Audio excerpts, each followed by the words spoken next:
This means that none of us should identify in the most fundamental sense with what we currently know and presume. Means as well that we should all come to understand that, so that we do not remain confused about who we are. This means that it is never sufficient to be conservative or to identify with the past, or to become ideologically or dogmatically committed, or to remain stubbornly anachronistic and unchanged. The environment transforms headlong around us, and we all must run as fast as we can, as Ellis's Red Queen well knew, just to stay in the same place.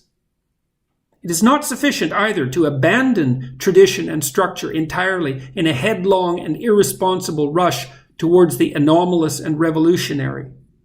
Structure is insufficient, but it is still necessary, and the ethical requirement for respecting and maintaining it is still of paramount import.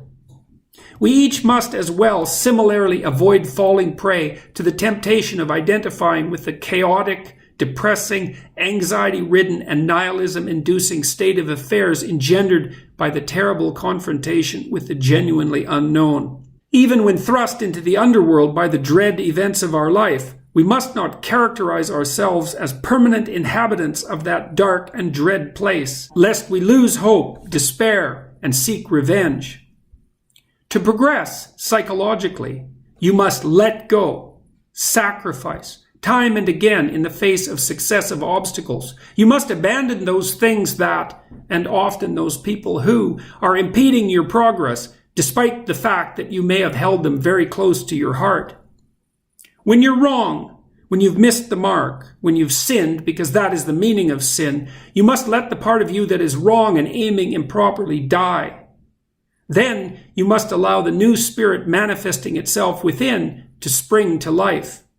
That new spirit, that's the terrible information contained in whatever error you committed, in living conjunction with the now transformed structures you originally employed to frame the situation.